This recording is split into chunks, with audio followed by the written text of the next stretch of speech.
चलिए अब हम एक नई चीज़ पढ़ेंगे जिसका नाम होता है इन्वर्जन ऑफ शुगर। जो आपकी सुक्रोज़ होती है उसका इन्वर्जन हो जाना। ठीक है, फिर क्या होता है ये इन्वर्जन? देखो, आपको पता है सुक्रोज़ जो है चीनी, वो डेक्स्ट्रो रोटेटरी होती है। ठीक है, प्लस वाली होती है, प्लस उसकी रोटेशन होती है। बट जब हम उसका हाइड्रोलिसिस करते हैं तो दो हमें प्रोडक्ट मिलते हैं, ग्लूकोज और फ्रक्टोज़। ग्लूकोज होता है डेक्स्ट्रो रोटेटरी, वो कम बनता है, और फ्रक्टोज़ होता है लेवो रोटेटरी, वो ज़्यादा बनता है। तो देखो, बीइंग ग्लूकोज कैसा है, डेक्स्ट्रो रोटेटरी, बट जो मेजर प्रोडक्ट आया वो कैसा है, फ्रक्टोज़ लेवो रोटेटरी। तो एक तरह से ऑप्टिकल रोटेशन क्या हो गई, बिल्कुल ही चेंज हो गई, उल्टी हो गई। अगर हम राइट से लेफ़्ट जा रहे थे तो अब हम कैसे जाएंगे, लेफ़्ट से राइट जाएंगे, है ना। या अगर मॉलिक्यूल पहले क्लॉकवाइज घूमता था, रोटेट करता था, तो अब एंटी क्लॉकवाइज रोटेट करेगा। इसको हम बोलते हैं इन्वर्जन ऑफ शुगर। बट यहाँ पे हम परसेंटेज के टर्म्स में नहीं बोलते कि इन्वर्जन हो गया, कि जैसे ग्लूकोज 20% बना, फ्रक्टोज 80 बना, तो अब 80% वाले की चलेगी। नहीं, ऐसा नहीं होता। हम बस ये देखते हैं कि रोटेशन किसकी ज़्यादा है। दो चीज़ें देखने, एक तो कंसनट्रेशन भी किसकी ज़्यादा है और डिग्री ऑफ रोटेशन भी किसकी ज़्यादा है। ठीक है, तो हम स्टार्ट करते हैं इन्वर्जन ऑफ शुगर। ठीक है, आपने देखा ही था इन्वर्जन ऑफ शुगर। इसी वजह से आपका जो चीनी है वो नॉन रिड्यूसिंग शुगर होता है। ठीक है, तो हमें पता है sucrose is dextrorotatory. Dextrorotatory मतलब डी नहीं है, डी और एल तो कन्फिगरेशन है, डेक्स्ट्रो रोटेटरी मतलब क्या है, प्लस। ठीक है, इन इट्स सॉल्यूशन, सुक्रोज जो है डेक्स्ट्रो रोटेटरी है in its solution, but upon hydrolysis, it yields two products.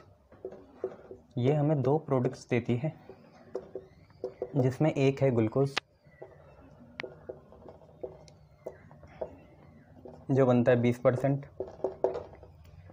20% इसकी टोटल मास बाई मास की रेशियो है। ठीक है, कि 100 ग्राम अगर सुक्रोज होगा तो 20 ग्राम ग्लूकोज बनेगा। और ये होता है यार कैसा, डेक्स्ट्रो रोटेटरी। ये हमारा डेक्स्ट्रो रोटेटरी होता है, प्लस होता है।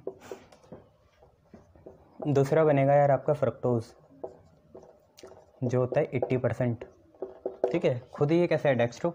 पर डेक्स्ट्रो जब बाई प्रोडक्ट मिला या प्रोडक्ट मिला तो डेक्स्ट्रो कैसा आया, कम आया। ठीक है, जबकि फ्रक्टोज 80% कैसा है, लेवो रोटेटरी है, लेवो ज़्यादा बन गया, तो एकदम से इन्वर्जन होगी, रोटेशन माइनस। तो this change in rotation is known as inversion of sugar, ऐसा आप लोग बोल सकते हो। ठीक है, ये अब this change in optical rotation upon hydrolysis, this change in optical rotation upon hydrolysis is called inversion of sugar. इसको ही हम इन्वर्जन ऑफ शुगर कहते हैं। समझ में आया? सुक्रोज खुद 100% कैसा था, डेक्स्ट्रो था, बट जब उसका हाइड्रोलिसिस हुआ तो 80% लेवो वाला फ्रक्टोज बना। तो इसलिए इसमें आप एक रीज़न और भी बोल सकते हैं कि since fructose have optical rotation of, मेरे हिसाब से फ्रक्टोज की रोटेशन होती है -92.4 डिग्री। माइनस मतलब ये कैसे जा रहा होगा, लेफ़्ट को। ठीक है, -92.4 degree, which is greater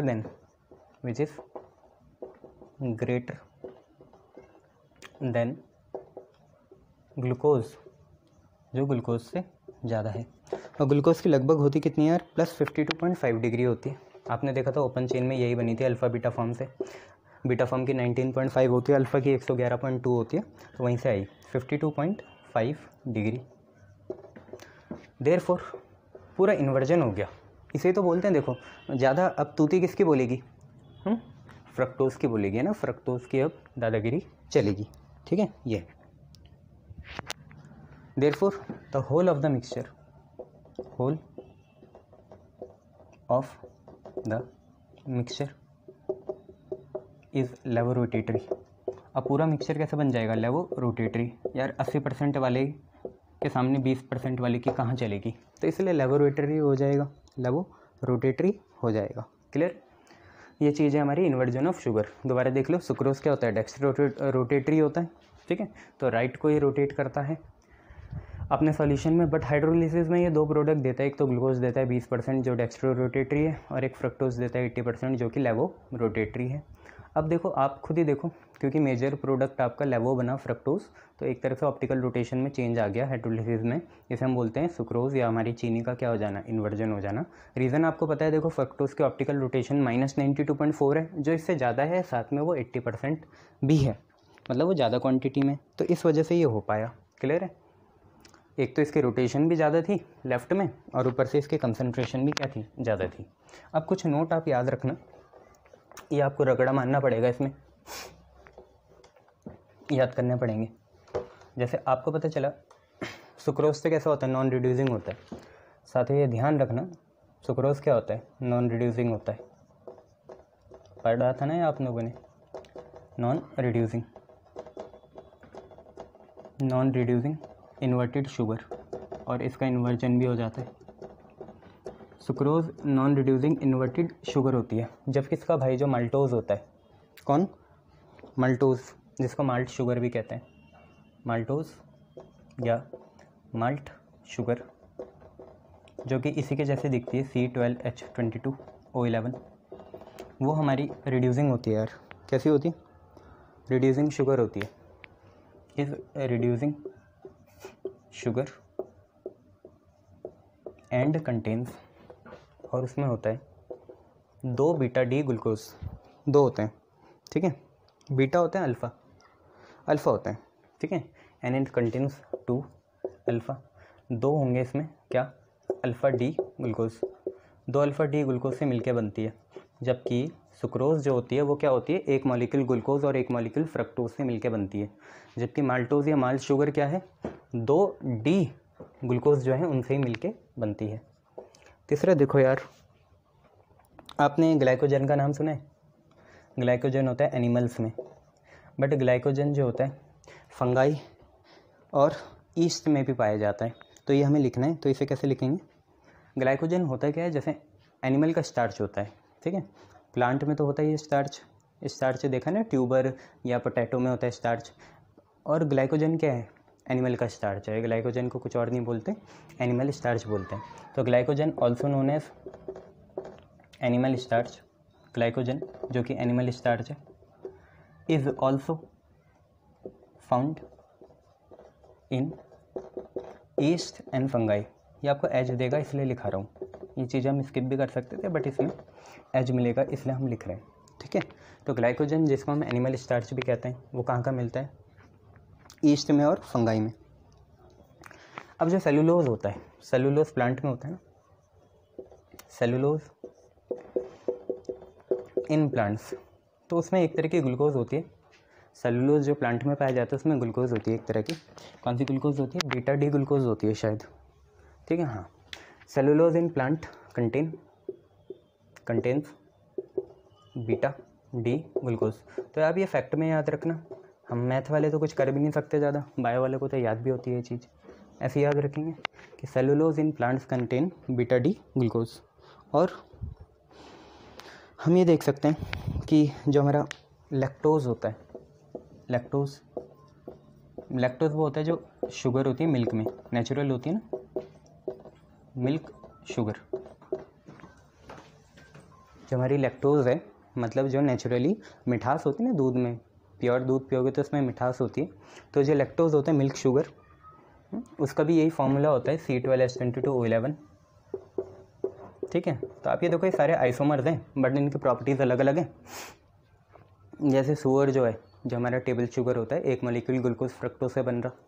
maltose या माल्ट शुगर भी C12H22O11 है, बट उसमें 2 बीटा डी ग्लूकोज है। ऐसी लैक्टोज जो हमारी मिल्क शुगर है C12H22O11, इसमें क्या होता है? कंपोज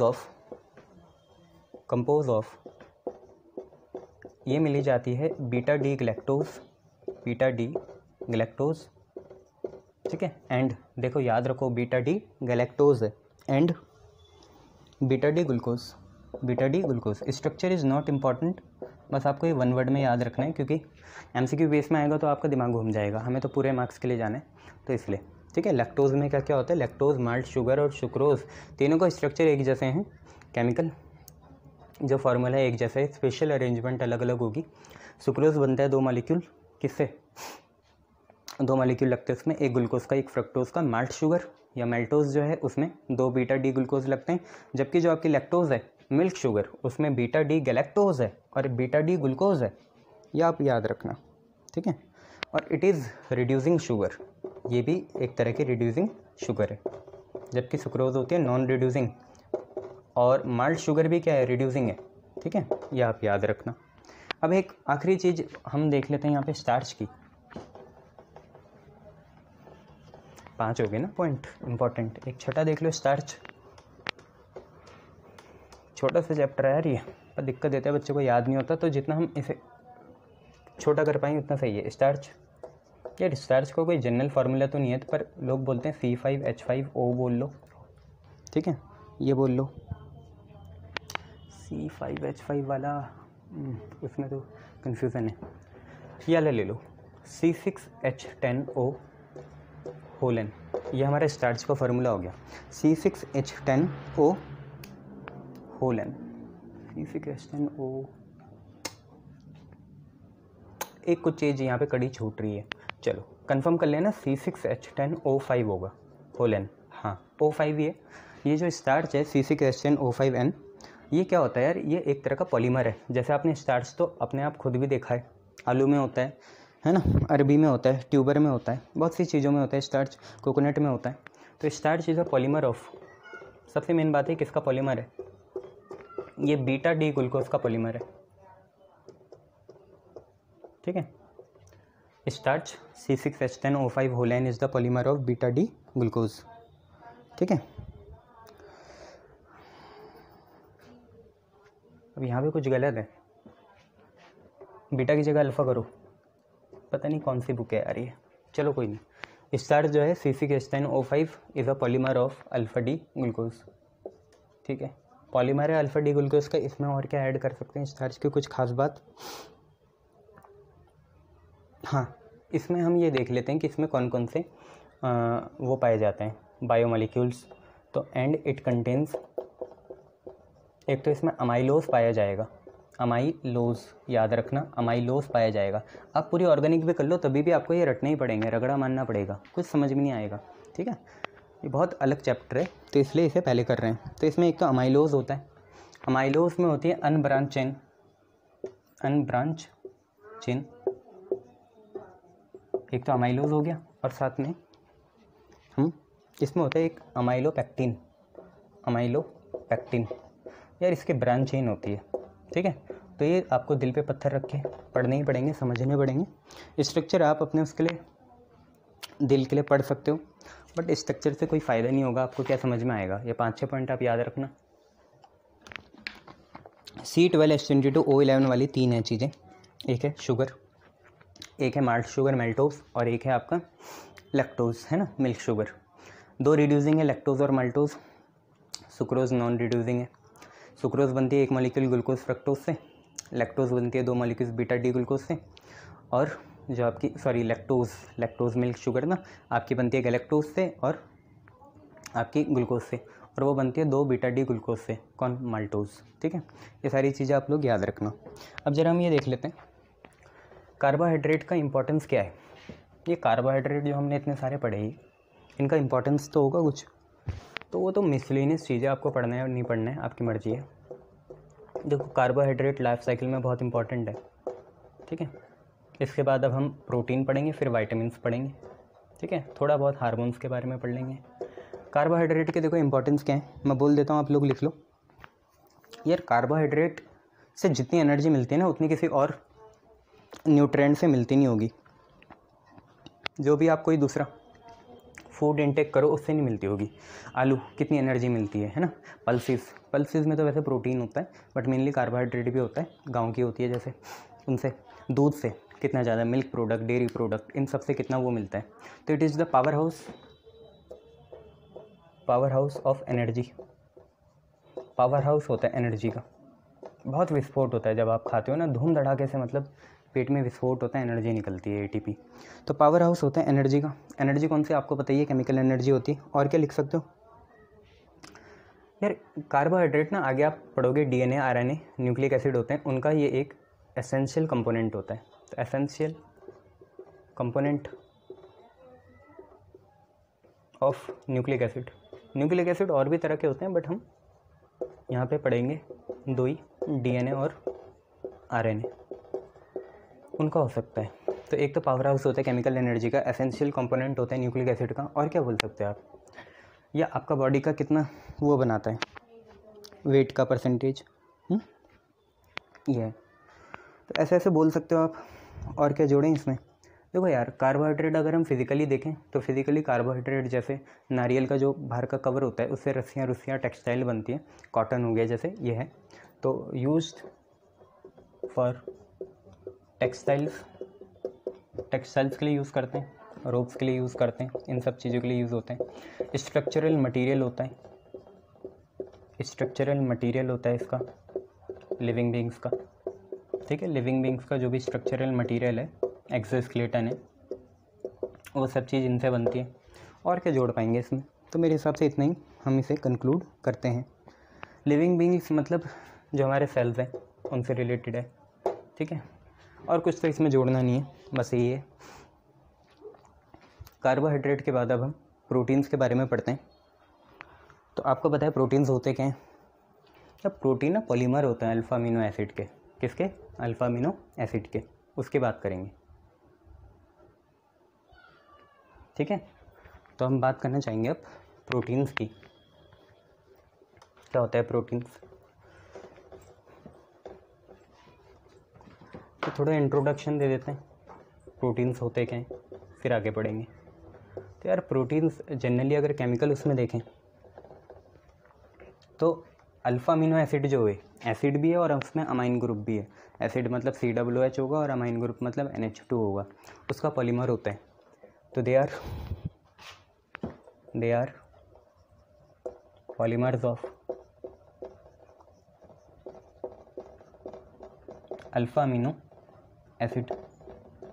और ये काहे के लिए रिक्वायरमेंट होते हैं एनिमल बॉडी में, ह्यूमन बॉडी में, फॉर ग्रोथ एंड मेंटेनेंस। ये आपको पता ही है, ग्रोथ और मेंटेनेंस के लिए होते हैं ये। Required for growth and maintenance of living body. जो हमारी लिविंग बॉडी है उसके ग्रोथ और मेंटेनेंस के लिए हम किसका यूज़ करते हैं, प्रोटीन्स का यूज़ करते हैं। पॉलीमर है अल्फ़ा अमीनो एसिड के, तो it constitutes about 15% weight of human body. Human जो बॉडी है उसका 15% जो वेट है वो इसी की वजह से है, किसकी वजह से, प्रोटीन्स की वजह से। तो आप देख लो यार कितना इम्पॉर्टेंट है फिर प्रोटीन। दालों दूलों में मिलता है ना, मूंगफलियों में मिलता है, पीनट्स में, इन सब में, ड्राई फ्रूट में। तो एक तो मेन बात है अल्फ़ा अमीनो एसिड का क्या, ये पॉलीमर है। फिर required for growth and maintenance of living body, ठीक है। It constitute about 15% weight of human body. Human body का 15% वेट भाई क्या होता है, प्रोटीन ही होता है। अब देखो सीरीज़ कैसे चलेगी। अल्फ़ा अमीनो एसिड जो है, अल्फ़ा अमीनो एसिड, ठीक है, अगर ये 2-3 मिल जाए तो हमारा बनता है पेप्टाइड, है ना। और अगर पेप्टाइड लार्ज नंबर में हो, एक क्राइटेरिया मैं बताऊंगा, जब पेप्टाइड जो हमारी चेन है, पेप्टाइड मतलब वही होता है CONH बॉन्ड, ये आपको पता ही है, ठीक है। तो 2 अल्फ़ा अमीनो एसिड कंडेंस जब होंगे, जब इनमें कंडेंसेशन रिएक्शन होगी, वाटर रिमूव होगा, तो आपका पेप्टाइड लिंकेज बनेगी, पेप्टाइड चेन बनेगी। और अगर पेप्टाइड चेन में एक स्पेशल क्राइटेरिया है कि अगर पेप्टाइड चेन में लगभग 100 से 1000 अमीनो एसिड हो और अगर उसका मास 1 लाख से, मतलब 10,000 से 1 लाख U हो, एटॉमिक मास यूनिट, ठीक है। एक एटॉमिक मास यूनिट आपको पता है कितना होता है, मास ऑफ प्रोटॉन या न्यूट्रॉन। तो यार ये आपका प्रोटीन बन जाता है फिर, है ना, प्रोटीन मॉलिक्यूल। तो आप समझ जाना क्या चीज़ है, 2 या बहुत से ज़्यादा, 2 तो मतलब मिनिमम है, 2 अल्फा अमीनो एसिड लो या उससे ज़्यादा लो, पेप्टाइड चेन बनेगी। पेप्टाइड चेन अगर एक बेसिक क्राइटेरिया है, लार्ज नंबर में हो तो क्या बनेगा, प्रोटीन बनेगा। तो सबसे पहले हमें अल्फा अमीनो एसिड समझना पड़ेगा। बहुत तरह के होते हैं, ठीक है, अल्फा अमीनो एसिड बहुत तरह के होते हैं, ठीक है। इसमें से कुछ ऐसे होते हैं, 2 पार्ट में डिवाइड करा है, कुल मिला के 20 होते हैं ह्यूमन बॉडी में। 2 तरीके से हमने डिवाइड करा है, असेंशियल और नॉन असेंशियल अमीनो एसिड। देखो असेंशियल अमीनो एसिड क्या है, मान लो आपके ह्यूमन बॉडी में कोई चीज़ बन रही है, पहले से बन रही है, मैन्युफैक्चर हो रही है, सिंथेसाइज हो रही है, और अगर आपको उसको बाहर से लेने की ज़रूरत ना पड़े, आपकी ह्यूमन बॉडी में वो पहले से बन रही है, बाहर से लेने की ज़रूरत ना पड़े, तो वो असेंशियल क्यों हुआ, वो तो नॉन असेंशियल हुआ। आपको उसके बारे में सोचना ही नहीं है, वो तो ह्यूमन बॉडी खुद डेवलप कर देगी, प्रोड्यूस कर देगी। These are non essential. और एसेंशियल क्या हुआ, जो बॉडी में नहीं बनते और बाहर से लेने की ज़रूरत पड़ेगी, यह जो मतलब बॉडी में नहीं बनेंगे और बाहर से लेने की इनटेक करने की ज़रूरत पड़ेगी, वो एसेंशियल हो जाएंगे। और जो अंदर बॉडी में खुद ही बन रहे हैं वो कैसे होंगे, नॉन एसेंशियल होंगे। तो ये आपको पता होना चाहिए। अब चलो थोड़ा हम अमीनो एसिड के बारे में देख लेते हैं और इसे ख़त्म करते हैं।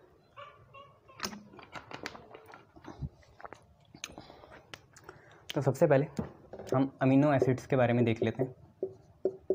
अमीनो एसिड्स, और इसके कौन सी कॉन्फ़िगरेशन देखेंगे यार, एल कॉन्फ़िगरेशन देखेंगे, एल कॉन्फ़िगरेशन, ठीक है। एल कॉन्फ़िगरेशन, एल आपको पता है डेक्स्ट्रोल है, वो कुछ नहीं है, ठीक है। और कौन से वाले, अल्फ़ा अमीनो एसिड। तो देखो यार आपको पता है एसिड क्या होते हैं, RCH2COOH होते हैं। बेसिक, सबसे बेसिक एसिड होता है, जैसे मैंने बना दिए हैं इथेनोइक एसिड, मेथेनोइक भी होता है। तो ये इथेनोइक एसिड ले लिया, अब एक हाइड्रोजन कम करा, उसकी जगह अल्काइल ग्रुप लगा दिया, तो अभी ये क्या बना, अल्काइल अमीनो एसिड, नहीं अल्काइल एसिड, यही बना ना, ठीक है। अल्काइल एसिटिक एसिड बोल सकते हो आप इसे, यहाँ पे अल्काइल जुड़ेगा तो कुछ और ही बन जाएगा ना, अल्काइल कुछ भी हो सकता है, CH3 मिथाइल इथाइल प्रोपाइल, है ना, यह है। बट मैंने एक हाइड्रोजन और कम करा और उसकी जगह कुछ आना था तो अमाइन लगा दिया, NH2। ये कौन सा ग्रुप है, ये अमीनो ग्रुप है, अमीनो ग्रुप।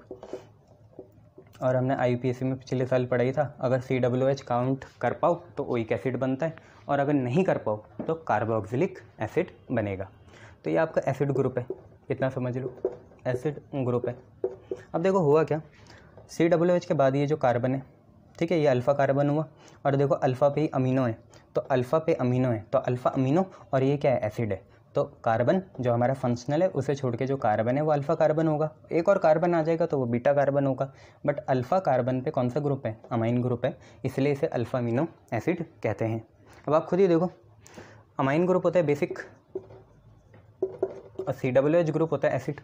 ये तो आपको पता है ना, अमाइन पे लोन पेयर होंगे, यहाँ पे क्या होंगे, लोन पेयर, ठीक है। तो ये आपका अल्फ़ा अमीनो एसिड हुआ, क्लियर है यार। ये एक पहली बात है, देखो हमारे ब्लड में और हमारी ह्यूमन बॉडी में फ्लूइड फॉर्म में होगा तो पानी में तो घुलेगा।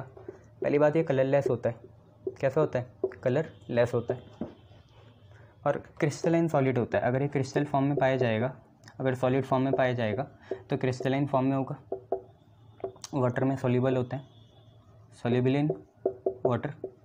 लगभग 20+ होते हैं नंबर में, इसमें से 10 एसेंशियल होते हैं, 10 नॉन एसेंशियल होते हैं, ठीक है। तो अल्फ़ा अमीनो एसिड आपको समझ में आया ना, मैंने पूरा बताया। पहले क्या गया, एक हाइड्रोजन गया तो R चिपका, फिर एक हाइड्रोजन और गया तो अमाइन चिपका। Amino group, acid group, amine होता है बेसिक, लोन पेयर की वजह से लुईस बेस है और वो लुईस एसिड है। वो तो जनरल मिनरल एसिड भी है, ठीक है, ऑर्गेनिक एसिड भी है, मिनरल तो नहीं है, ऑर्गेनिक है, ठीक है। कलरलेस होता है, क्रिस्टलाइन सॉलिड होता है, सॉल्युबल होता है वाटर में, 20 से ज़्यादा होते हैं नंबर में। और जनरली क्योंकि इसमें दोनों चीज़ है, दोनों टेंडेंसी है, एसिड भी है बेस भी है, तो जनरली ये सॉल्ट के जैसे बिहेव करता है, बिहेव एज सॉल्ट। और वही हम बाद में पढ़ेंगे। अब इसके बाद हम पढ़ेंगे ज़्विटर आयन या डाइपोलर आयन, उसमें समझेंगे इस चीज़ को, ठीक है, गुड। चलिए स्टार्ट करते हैं। पहले तो देखो ज़्विटर आयन से पहले, ज़्विटर आयन क्या होगा मैं अभी आपको बताऊंगा, क्योंकि इसमें एसिड बेस दोनों हैं तो क्या चीज़ होगी।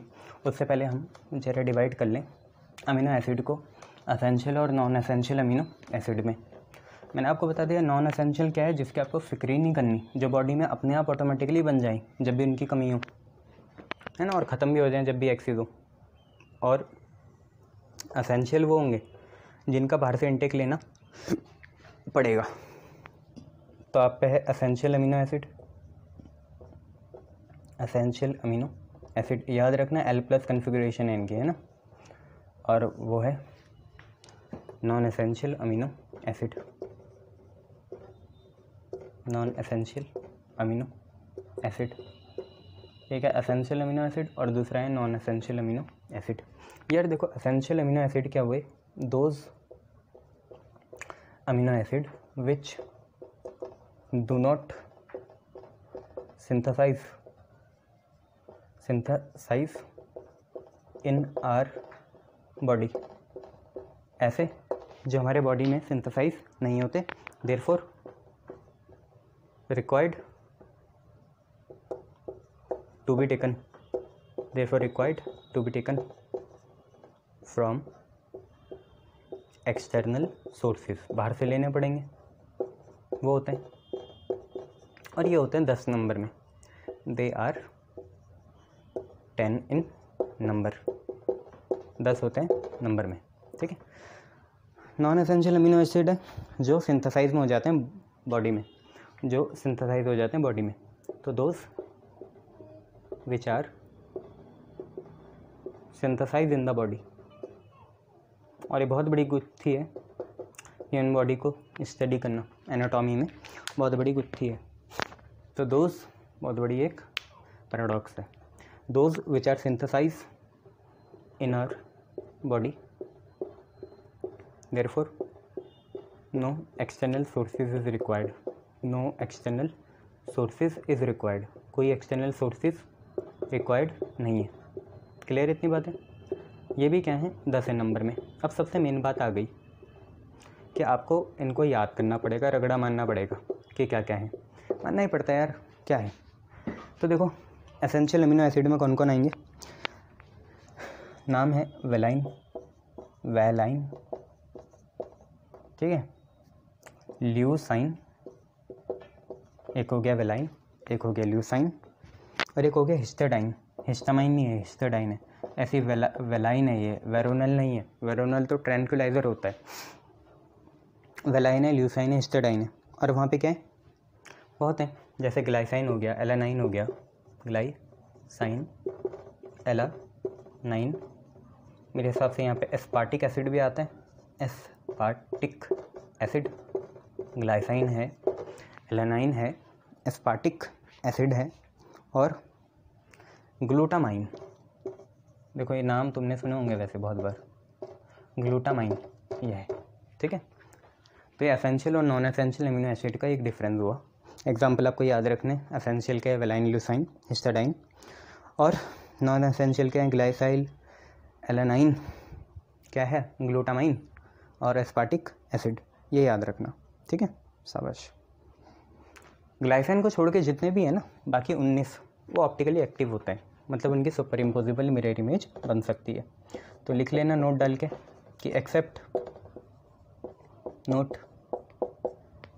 ग्लाइसाइन, ग्लाइसाइन को छोड़ के ऑल अदर कितने हुए, 19 हुए, all other are optically active. बाकी सारे क्या होते हैं, ऑप्टिकली एक्टिव होते हैं, ठीक है। ग्लाइसाइन को छोड़ के बाकी सारे जो हैं ऑप्टिकली एक्टिव होते हैं। अब ज़रा समझो ज़्यूटाराइन क्या होता है। इसको हम इंटरनल सॉल्ट स्ट्रक्चर भी कहते हैं। सॉल्ट कैसे बनता है, क्योंकि एसिड बेस दोनों हैं, ऐसे एम्फोटेरिक बिहेव करना चाहिए, तो वही चीज़ है। तो हम देखेंगे क्या चीज़, ज़्यूटाराइन, हेडिंग लगा लो, ज़्यूटर आयन। जियोलाइट नहीं है बच्चे, ये कहाँ सोच रहा है, ज़्यूटर आयन है ये, या डाईपोलर आयन है, या एक और नाम है internal salt structure, internal salt structure. यार आप खुद देखो हुआ क्या, जैसे मैंने ना अल्फा अमीनो एसिड को ना सॉल्यूशन में डाला, तो देखो उसने हुआ क्या, एक माइग्रेशन हुआ। देखो अल्फा अमीनो एसिड बनाते हैं RCH, L+ कन्फिग्रेशन है ये, NH2COOH ये है, इस पर लोन पेयर है, ठीक है। अब ये देखो ये है क्या, तुम्हें पता है COO नेगेटिव और क्या है, H+ है, ये लोन पेयर इसे अट्रैक्ट करेगा।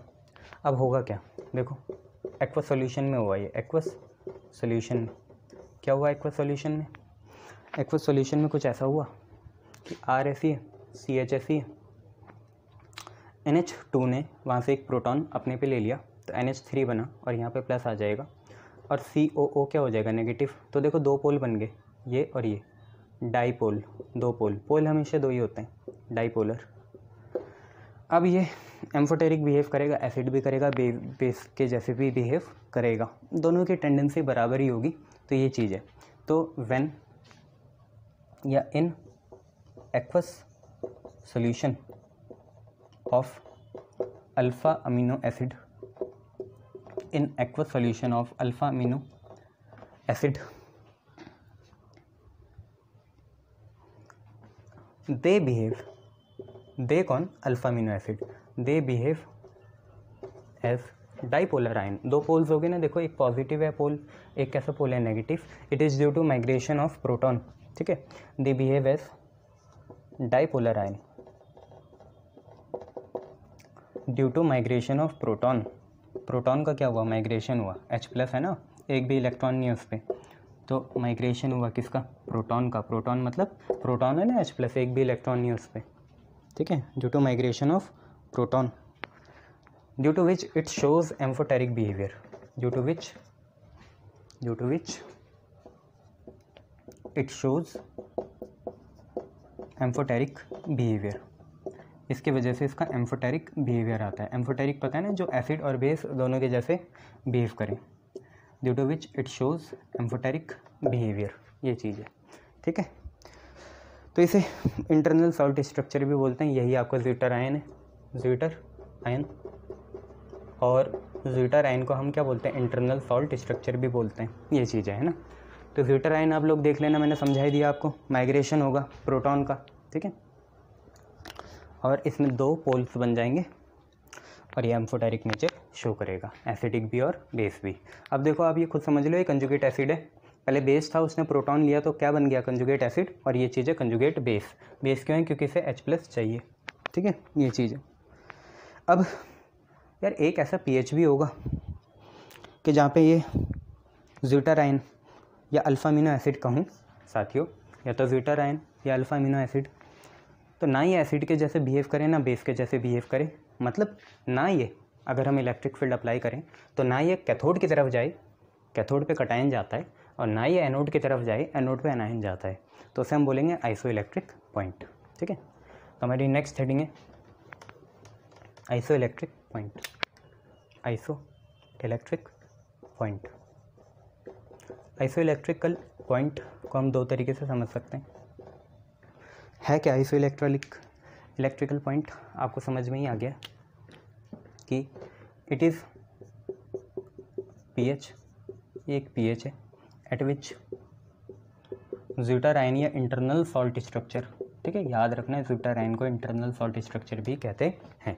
Eight which zwitter ion neither behave as acid nor base, ना एसिड के जैसे बिहेव करेगा ना बेस के जैसे बिहेव करेगा, और द आयन, जो हमारा आयन है ना zwitter ion, don't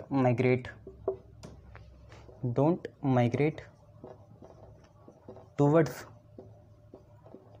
either of the electrode. दो इलेक्ट्रोड होते हैं ना, कैथोड एनोड, दोनों की तरफ ही नहीं भागेगा, न्यूट्रल हो जाएगा, ठीक है, तभी तो आइसो इलेक्ट्रिकल है। आइसो इलेक्ट्रिकल मतलब आइसो मतलब सेम, इलेक्ट्रिकल मतलब चार्ज, तो सेम चार्ज के हो गए, पॉजिटिव नेगेटिव, तो न्यूट्रल हो जाएगा, ठीक है। तो it is the pH at which zwitter ion never या neither behave as acid nor base, और the ion don't migrate towards either of the electrodes, either of the electrodes under application of electric field. Electric field का symbol बना लेता हूँ और लिख लेना it behave as neutral, it behave neutral behave करेगा अब, ठीक है, ये चीज़ है। अब कैसे बिहेव करेगा, न्यूट्रल, क्लियर है, शाबाश। एप्लीकेशन ऑफ इलेक्ट्रिक फील्ड लिख लेना, और इलेक्ट्रिसिटी, या हम इलेक्ट्रिसिटी अप्लाई करें तब भी नहीं करेगा, ठीक है, ये चीज़ है, शाबाश। अब थोड़ा हम समझ लेते हैं पेप्टाइड बॉन्ड क्या होता है और देख लेते हैं प्रोटीन कैसे बनता है, ये सारी चीज़ें। तो अब हम पे हेडिंग है पेप्टाइड बॉन्ड।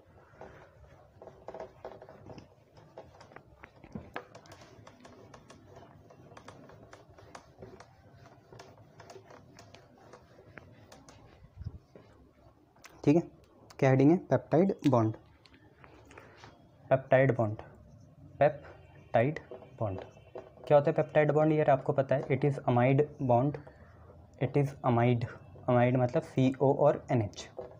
अमाइड मतलब CONH। कहाँ पढ़ा था सर? पॉलीमर में पढ़ा था। कहाँ? नाइलॉन 6,6 में। ठीक है, पॉलीअमाइड पढ़े थे ना कैप्रोलैक्टम में, वहाँ पे। तो it is amide linkage between amino acid, जो हमारे अमीनो एसिड्स हैं उनके बीच में जो अमाइड लिंकेज है उसे हम क्या बोलते हैं? पेप्टाइड बॉन्ड बोलते हैं। अमीनो एसिड बेसिकली आपको 2 लेने ही पड़ेंगे, 2 से ज़्यादा में तो बन ही जाएंगे, मिनिमम आपको 2 लेने पड़ेंगे। ठीक है, ये it requires at least 2 alpha amino acid. और जो 2 अल्फ़ा अमीनो एसिड, सिर्फ 2 अल्फ़ा अमीनो एसिड से मिलके जो बॉन्ड बनेगा पेप्टाइड, उसे बोलेंगे डाइपेप्टाइड, है ना? सिंपलर या simplest peptide bond is dipeptide. Peptide bond is dipeptide. Dipeptide DY भी लिखते हैं बहुत से कोई नहीं, डाइपेप्टाइड से काम चल जाएगा। ठीक है, डाइपेप्टाइड आपको समझ में आ गया। कब बनेंगे? जब 2 रिएक्ट करें। अब डाइपेप्टाइड तो समझ में आ गया, पॉलीपेप्टाइड देखते हैं क्या चीज़ होती है। तो पॉलीपेप्टाइड देखो नाम ही बता रहा है, जब डाइपेप्टाइड होगा 2 अल्फ़ा एसिड से मिलके बनेगा डाइपेप्टाइड। डाइपेप्टाइड मतलब CONH या amide linkage, 2 alpha amino acid जब कंडेंस होंगे। पॉलीपेप्टाइड क्या होगा? जब लार्ज होंगे। ठीक है, तो polypeptide form when more than कितने, देखो एक क्राइटेरिया बना रखा है और ये ऑब्जर्व भी करा है, विजुलाइज करा है। More than 100 alpha amino acids undergo, मतलब पॉलीपेप्टाइड मतलब बहुत सारे CONH बॉन्ड बनेंगे। कब बनेंगे? जब 100 से ज़्यादा alpha amino acid undergo condensation reaction. जब 100 से ज़्यादा अल्फ़ा अमीनो एसिड कौन सी रिएक्शन में जाएं? कंडेंसेशन रिएक्शन में जाएं। ठीक है, ये चीज़ है। अब इफ़ पॉलीपेप्टाइड, अगर पॉलीपेप्टाइड का मास 10,000 U से ज़्यादा है तो वो प्रोटीन कहलाता है। बस, if polypeptide is such that it may have molecular mass. कौन सा मास? मॉलिकुलर। ठीक है भाई, मॉलिकुलर मास समझते हो कितना भी सकता है, बट एक सिंपल स्ट्रक्चरल यूनिट जो है उसका मॉलिकुलर मास कितना होना चाहिए? मैं मॉलिकुलर की बात कर रहा हूँ, मतलब अपने आप में वो एक पॉलीमर है। ठीक है, having molecular mass 10,000 U greater than equal to 10,000 U, then this polypeptide is termed as it is termed as protein। तब हम प्रोटीन कहेंगे। ठीक है, तो कब कहना है प्रोटीन? जब कोई ऐसा पॉलीपेप्टाइड बन जाए जिसका मॉलिकुलर मास क्या हो? 10,000 U एटॉमिक मास यूनिट से क्या हो? ज़्यादा हो, तो उसे प्रोटीन कहना है। तो आपको पता चल गया पेप्टाइड बॉन्ड क्या है। पेप्टाइड बॉन्ड एक तरह का बॉन्ड जो क्या अल्फ़ा अमीनो एसिड्स के बीच में बनता है। सबसे छोटा इसमें डाइपेप्टाइड है जो 2 अल्फ़ा अमीनो एसिड के बीच में बनेगा। पॉलीपेप्टाइड कब बोलेंगे? कि जब 100 से ज़्यादा alpha amino acid peptide bonds बनाएं। और अगर ऐसा पॉलीपेप्टाइड जिसका मॉलिकुलर मास ही 10,000 एटॉमिक मास यूनिट से क्या हो ज़्यादा हो, बहुत ज़्यादा चीज़ नहीं है ये। ठीक है, तो उसे क्या बोलेंगे? प्रोटीन कहेंगे। क्लियर है? अब हमने क्या करा? प्रोटीन को भी डिवाइड करा। ठीक है, उससे पहले आप एक रिएक्शन देख लो, 2 अल्फ़ा अमीनो एसिड लेंगे और उससे एक डाइपेप्टाइड बना के दिखाएंगे आपको। ठीक है, तो एग्जाम्पल देख लो आप लोग। एक ले लेते हैं यार इसमें ग्लाइसाइन और एक ले लेते हैं एलानाइन। थोड़ा स्ट्रक्चर भी याद रखना, पिछली बार 1 मार्क्स का आ गया था। ठीक है, तो जितने स्ट्रक्चर बुक्स में देख लेना एक बार, है ना। NH2 CH2 COOH। सर क्या हुआ, एक R था ना, जो R की जगह H ही है ये, ठीक है। तो इसे क्या बोलते हैं, ग्लाइसाइन बोलते हैं। क्या बोलते हैं, ग्लाइसाइन। इसके रिएक्शन कराएंगे हम किसके साथ, एलानाइन के साथ करा लेते हैं। तो CH3 NH2 COOH। कौन सी reaction, condensation reaction. Condensation, water remove करेंगे, H2O डाइपेप्टाइड बनेगा, ठीक है। यह है, तो ग्लाइसाइन हो गया। यहाँ पे ले लेंगे एलानाइन, उधर है ग्लाइसाइन, इधर है एलानाइन। अब आपको पता है यार CO और NH की बॉन्डिंग बनानी है, तो ये देखा तो आपने नायलॉन में, क्यों परेशान कर रहे हो, देखा नहीं है तुम लोगों ने। CO यहाँ से, NH यहाँ से, तो इसको मैंने ऐसे लिखा NH, एक H ऐसा। अब समझ जाएगा, NH2 था, ये था, ये गए OH और H क्या हो गए, चले गए। क्या बना, H2O निकल गया, देखो OH यहाँ से, H यहाँ से, क्या बना, NH2 CH2 CO, और यहाँ से क्या है NH। यार जुड़ेगा तो यहीं से ना, NH ये है, उसको कैसे चिपका दूँ, यहाँ से एक इलेक्ट्रॉन फ्री हुआ, ये बॉन्ड टूटा, वो भी बॉन्ड टूटा, यहाँ पे एक इलेक्ट्रॉन फ्री, एक इलेक्ट्रॉन यहाँ फ्री, दोनों इलेक्ट्रॉन मिलके एक सिंगल बॉन्ड बना देंगे, जो कि ये रहा CO और NH। इसे ये बोलते हैं डाइपेप्टाइड बॉन्ड, ठीक है। ये डाइपेप्टाइड बनाइए, NH है, NH के इधर क्या है, CH है, CH के इधर क्या है, CH3 है, ठीक है। हालांकि तुम्हें पता ही है, इतने बेवकूफ़ तो नहीं है ना, C से ही बॉन्डिंग है, और यहाँ क्या है, COOH है। ये आपका बन गया डाइपेप्टाइड, ठीक है भाई। CO और NH, मुझे नाम तो याद नहीं है इसका, ये आपका पेप्टाइड बॉन्ड बन गया, ठीक है। 2 से बना, 2 अल्फा अमीनो एसिड से, तो इसे डाइपेप्टाइड कह देंगे, ठीक है। ये चीज़ है, बनाएंगे यहीं से ग्लाइसाइल एनानाइन, इसका नाम होगा ग्लाइसाइल एलानाइन, ग्लाइसाइल एलानाइन, ये बना देंगे, ठीक है। ग्लाइसाइल और एलानाइन, शाबाश। अब एक चीज़ सुनी होगी आपने, इंसुलिन होता है, इंसुलिन है ना, जो आपकी इम्यूनिटी को बरकरार रखता है। तो इंसुलिन भी एक कंपाउंड होता है ना बॉडी में, ठीक है, इंसुलिन, ठीक है। Insulin has 51 amino acid, insulin में 51 अमीनो एसिड होते हैं, बताओ देखो कितने ज़्यादा है, ठीक है। ये याद रखना नोट में, क्लियर, बहुत बढ़िया, शाबाश। यार अब हम देखेंगे, एक तो हमने देखा difference on the basis of mode of synthesis, जिसमें आए 2, एसेंशियल और नॉन एसेंशियल। एक बॉडी में बनते थे तो वो नॉन एसेंशियल हो गए, जो बॉडी में नहीं बनते थे उसको क्या बोलते थे, एसेंशियल बोलते थे। अब हम देखेंगे on the basis of molecular structure, ठीक है।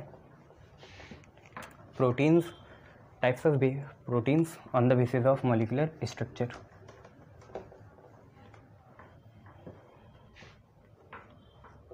Types of proteins on the basis of molecular structure. तो यार 2 होते हैं, ग्लोबुलर और फाइब्रस प्रोटीन। ये वैसे टर्शरी स्ट्रक्चर ऑफ प्रोटीन होते हैं, ठीक है। किसमें देखेंगे हम इसे, टर्शरी स्ट्रक्चर ऑफ प्रोटीन। अभी बहुत तरह के स्ट्रक्चर ऑफ प्रोटीन आएंगे, हमने डिवाइड करे हैं वो primary, secondary, tertiary, quaternary, but ये सारे टर्शरी स्ट्रक्चर ऑफ प्रोटीन में आएंगे। जो भी 2 डिफरेंस बताऊंगा मैं, टर्शरी स्ट्रक्चर ऑफ प्रोटीन, जो भी 2 डिफरेंस बताऊंगा वो टर्शरी स्ट्रक्चर ऑफ प्रोटीन में आएंगे। तो यार 2 हैं, नाम ही है, नाम से ही पता चल जाएगा आपको, ग्लोबुलर प्रोटीन, ग्लोब के जैसे, और है फाइब्रस प्रोटीन। एक है ग्लोबुलर प्रोटीन और एक है फाइब्रस प्रोटीन, ठीक है। ये 2 हैं यार। अगर मैं एग्जांपल बता दूंगा तो आपको समझ में आ जाएगा। देखो ग्लोबुलर और फाइब्रस क्या क्या चीज़ें हैं।